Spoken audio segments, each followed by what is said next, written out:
इस वक्त मुंबई से आ रही है। आपको बता दें, मुंबई एयरपोर्ट पर नौकरी के लिए वैकेंसी निकली, लेकिन जितनी वैकेंसी निकली हजारों की संख्या में वहां पर कैंडिडेट पहुंच गए। मारामारी की स्थिति इस वक्त आ चुकी है। मुंबई एयरपोर्ट पर नौकरी के लिए कैसे मारामारी मची है, तस्वीरों में इस वक्त आप देख रहे हैं। जो नौकरी के लिए पद थे वो लिमिटेड थे, लेकिन उसके लिए आवेदन करने के लिए 25,000 जो कैंडिडेट है वो पहुंच गए। 600 पदों के लिए 25,000 लोग पहुंच गए। आप अंदाजा लगाइए कि वहां ये जो भीड़ है इसको काबू करने में अब किस तरह से चैलेंज आ रहा होगा। लेकिन सवाल ये है कि जब 600 सिर्फ और सिर्फ पद थे तो ये 25,000 कैंडिडेट क्यों पहुंच गए? क्या ये कहें कि इनको प्रॉपर इंफॉर्मेशन नहीं थी? क्या हुआ? ये बेहद अहम हो जाता है। बिल्कुल, और देखिए यहाँ पर दो तस्वीरें इस वक्त आपकी टीवी स्क्रीन पर है। 13 जुलाई 2024 की तस्वीर और मुंबई की तस्वीरें भी, और देख सकते हैं यहाँ पर कि बेरोजगारी से आज युवा कितने परेशान है। थोड़ी सी वैकेंसी निकलती है, हजारों लाखों की संख्या में युवा जाते हैं ताकि उनको नौकरी मिले, उनकी परेशानियों का समाधान हो, और इस तरह की तस्वीरें। तो मुंबई एयरपोर्ट पर नौकरी के लिए किस तरीके से मारामारी मची, ये दो तस्वीरें हम आपको दिखा रहे हैं। और इस वक्त हमारे साथ हमारे सहयोगी सत्यप्रकाश इस वक्त मुंबई से लाइव जुड़ गए हैं। सत्यप्रकाश, ये अपने आप में तस्वीर बेहद गंभीर है, लेकिन किस तरीके से वहां पर ये पूरा जो माहौल था वो बिगड़ता हुआ दिखाई दिया, क्योंकि पद तो 600 थे और इतने लोग आखिरकार कैसे पहुंच गए? देखिए, यह वीडियो जो है कल का है। मुंबई एयरपोर्ट के पास एयर इंडिया का ये वैकेंसी था, 600 वैकेंसी था लोडर पद के लिए, और इंटरव्यू था। इंटरव्यू के दौरान सीधे ये इंटरव्यू जरिए भर्ती था, और 600 के वैकेंसी था और 25,000 लगभग लोग पहुंच गए। एकाएक भीड़ इकट्ठा हुई, पुलिस को काफ़ी दिक्कतों का सामना करना पड़ा, क्योंकि जो वैकेंसी थी 600 थी, लेकिन जो उम्मीदवार थे, कैंडिडेट जो है पहुँच गए 25,000 लगभग। पुलिस ने लोगों को कहीं न कहीं काफ़ी व्यवस्था किया, इसके बाद लोगों का इंटरव्यू हुआ। लेकिन साफ तौर से देखा जा रहा है किस तरह से बेरोजगारी है। और मुंबई एयरपोर्ट पे एयर इंडिया के लोडर पद पे ये वैकेंसी थी, 600 पद पे थी और 25,000 से ज़्यादा लोग पहुंचे। काफ़ी चैलेंजिंग था। एयर इंडिया के जो कर्मचारी थे उनको भी अंदाज़ा नहीं था कि 600 पदों के लिए इतने लोग इकट्ठा हो जाएंगे। और मुंबई नहीं, महाराष्ट्र के अलग अलग जगह से पहुँचे हुए थे, महाराष्ट्र के दूसरे स्टेट से भी लोग पहुँचे हुए थे इस पद के लिए, उम्मीदवारी के लिए। जी ठीक है, आपका शुक्रिया जानकारी देने के लिए। देखिए, 600 पद, 25,000 आवेदन, और ऐसे में युवा काफी ज्यादा परेशान होते हुए नजर आए। खबरों में आगे बढ़ते हैं और अगली बड़ी खबर बताते हैं आपको, जो कि यूपी विधानसभा मानसून सत्र से जुड़ी हुई है। मानसून सत्र की शुरुआत होने जा रही है, लेकिन उससे पहले आपको बता दें कि विपक्ष का नेता कौन होगा, इसका ऐलान भी होने वाला है। 29 जुलाई से यूपी विधानसभा का मानसून सत्र के पहले नेता विपक्ष का ऐलान होगा। अखिलेश के इस्तीफे के बाद अब नया नेता विपक्ष बनेगा। विधान परिषद में समाजवादी पार्टी को मिलेगा नेता विपक्ष का पद। तो आपको लगातार हम बता रहे हैं कि मानसून सत्र की शुरुआत होने जा रही है और 29 जुलाई से यूपी विधानसभा का मानसून सत्र होगा शुरू। लेकिन अखिलेश के इस्तीफे के बाद नया नेता विपक्ष बनेगा। और ये भी आपको बता दें इस दौरान कि मानसून सत्र के पहले नेता विपक्ष का ऐलान होने वाला है। विधान परिषद में भी समाजवादी पार्टी को नेता विपक्ष का पद मिलते हुए नजर आएगा। तो ये इस वक्त की बड़ी खबर उत्तर प्रदेश से आपकी टीवी स्क्रीन पर, और उत्तर प्रदेश विधानसभा मानसून सत्र से जुड़ी हुई जानकारी आपको दे रहे हैं। और 29 जुलाई से यूपी विधानसभा का मानसून सत्र शुरू होने जा रहा है।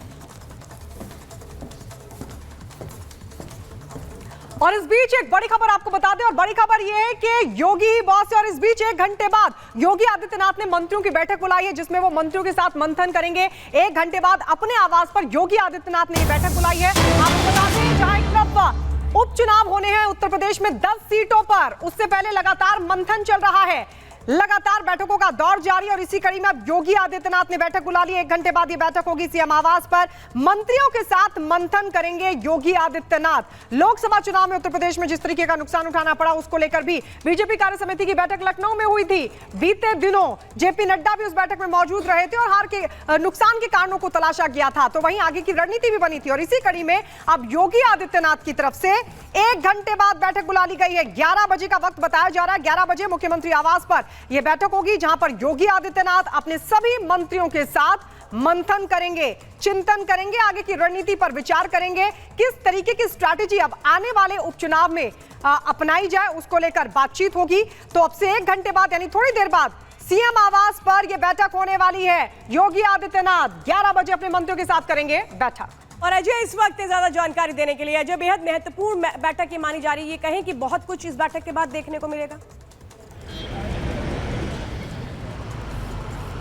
देखिए, महत्वपूर्ण बैठक, पहले तो इस बैठक को दो विषयों से जोड़ के देखा जा रहा है। पहला जो स्पष्ट तौर पर है, जो ज्ञान तौर पर है कि जो 10 विधानसभा सीटों पर उपचुनाव होने हैं, उन उपचुनावों की स्थिति को लेकर, कैडर को मोटिवेट करने को लेकर, दूसरे मुद्दे को लेकर। लेकिन एक कयासबाजी, पतंगबाजी जो लगातार सोशल मीडिया पर लगातार लगाई जा रही है कि केशव मौर्य जो दिल्ली गए, जो संगठन और सरकार के कॉन्फ्लिक्ट को लेकर है, जो कार्यकर्ताओं के डिसमोरल को लेकर है, तमाम मुद्दों को लेकर है, इन सब विषयों को लेकर, बातचीत को लेकर जो है, इसको लेकर कल के दिन रिपब्लिक भारत में श्री कपूर ने जो खबर चलाई, जो जानकारी दी, उसके बाद से स्थिति स्पष्ट होती दिखाई दे रही है कि ये जो बैठक है, फिर से तस्वीरें आपको दिखाते हैं। मुख्यमंत्री आवास की तरफ जाने वाला ये रास्ता है। अब से कुछ देर में तमाम मंत्री पहुंचेंगे। कयासबाजी तमाम तरीके की केशव मौर्य और भूपेंद्र चौधरी के दिल्ली जाने के बाद लगाई गई, लेकिन रिपब्लिक ने खबर चलाकर स्पष्ट कर दिया कि ये सब पतंगबाजी, कयासबाजी है। मुख्यमंत्री मजबूत है, मुख्यमंत्री को फ्री हैंड दिया गया है और जो उपचुनाव होने जा रहे हैं, उन उपचुनावों में भी क्या कुछ स्थिति रहेगी, इस बारे में रणनीति बनाने के लिए, फैसला लेने के लिए आज की ये मंत्रियों के संग एक मंत्रिपरिषद की बैठक मुख्यमंत्री ने बुलाई है, जिसमें ये चर्चा की जाएगी कि क्या उपचुनावों को लेकर स्थितियां रहेंगी, सरकार के फैसले को लेकर रहेंगी। ये बैठक है। अब से कुछ देर में मंत्रियों के यहाँ पहुंचने का सिलसिला भी शुरू हो जाएगा। लगातार तब जब से राज्य के कार्यकारिणी की बैठक हुई है, कई सारी अफवाहें, कई सारी कयासों का बाजार गर्म है, लेकिन इन सब बातों के बीच में जो महत्वपूर्ण खबर कल के दिन रिपब्लिक भारत पर बताई गई, जानकारी दी गई, उसके बाद स्थिति अब लगभग साफ हो गई है। तमाम जो मंत्री हैं वो इस विषय पर लेकर, उस खबर को लेकर चर्चा कर रहे हैं और कैबिनेट में भी अब जो है, अब से कुछ देर में मंत्रियों के पहुंचने का सिलसिला शुरू हो जाएगा। बिल्कुल अजय, राघवेंद्र भी इस वक्त हमारे साथ जुड़े हुए हैं। राघवेंद्र, ये बड़ा महत्वपूर्ण था कि इस बैठक के पहले ये क्लैरिटी हो जाए कि बॉस कौन। बॉस योगी आदित्यनाथ है, ये बिल्कुल क्लियर है और कई मायनों में ये कहें कि एक तरह से वो मंथन होगा जब उत्तर प्रदेश में लोकसभा चुनावों को लेकर सीटें कम हुई, लेकिन उपचुनावों में एक अच्छा प्रदर्शन रहे, उस लिहाज से बेहद महत्वपूर्ण बैठक।